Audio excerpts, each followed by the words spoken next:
Have you ever had one of those days where all you can think about, all you truly desire is a hot, spicy vada pav straight from the kadhai, the kind that burns your tongue just a little?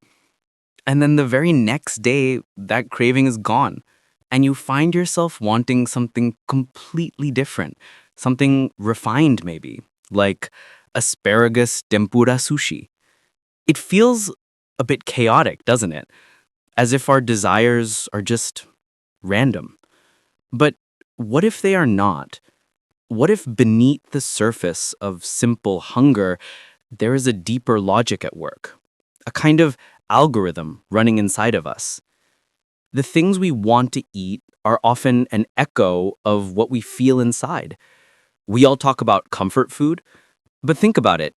Is it one fixed dish for you, for your entire life? Unlikely. It changes with your emotional weather. Some days, after you are completely drained, nothing feels better than a simple bowl of dal khichdi with a little bit of amgajat on the side. But after a big win at work, maybe you want to celebrate with a rich, spicy pad thai. And sometimes you just want a 7-layer chocolate cake for no other reason than you just want it. The way our comfort food shifts and changes is our entry point into understanding why these cravings even exist. A clinical psychologist from Sud HN Reliance Foundation in Mumbai, Mehzabin Dordi, explains it quite well. When we feel strong emotions, be it stress, sadness, or even great joy, our brain's reward system gets activated. And food, especially food that is high in sugar or fat, gives us a very quick hit of dopamine or serotonin. These are the chemicals that make us feel good. This is why, after a difficult breakup, a tub of ice cream can feel less like an indulgence and more like an act of self-preservation. Have you ever wondered why, when you're stressed out of your mind, you reach for something crunchy, a packet of chips, maybe some chakli? It's because the very act of crunching, the physical motion in your jaw, can help release tension. It's a physical outlet for a mental state. And on the flip side, happiness often gravitates towards desserts, towards something indulgent. Joy wants to celebrate, and very often it wants to celebrate with a fork. But this is just one lens to look through. There is another, much older school of thought that sees these cravings as a conversation, a dialogue between your body and your mind. According to Ayurveda, the food we crave is our body's attempt to find balance. Stuti Ashok Gupta, who is both a psychologist and an Ayurveda expert, says that our fundamental body types, or doshas, vata, pitta, and kapha, influence our emotional tendencies. And these tendencies then show up as cravings. Let's take vata, which is the air energy. When vata rises in our system, it can bring with it a feeling of anxiety, of being ungrounded. And what does the body ask for? It asks for sweet, heavy, comforting foods to soothe that airy restlessness.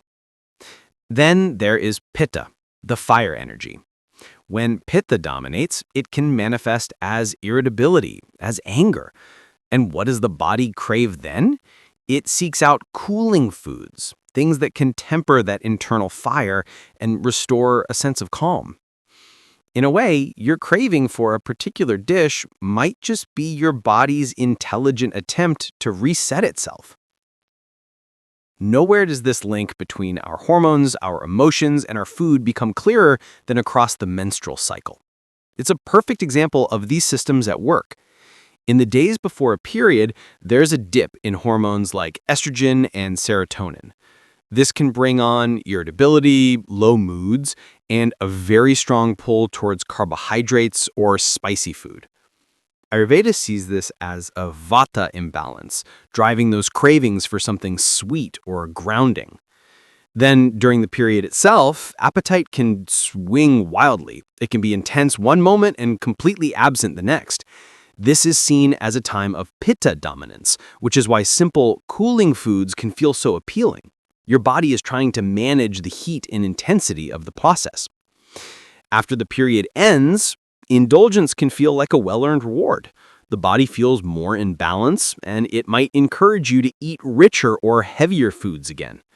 And during ovulation, when energy levels are typically at their peak, you might find yourself drawn to lighter, fresher meals. You can almost think of it as a rotating food festival happening inside you with a new menu for every hormonal and emotional stage. It's your body's way of trying to balance itself both emotionally and physiologically. So the next time a powerful craving hits you, maybe pause for a moment. It isn't just a random hunger pang.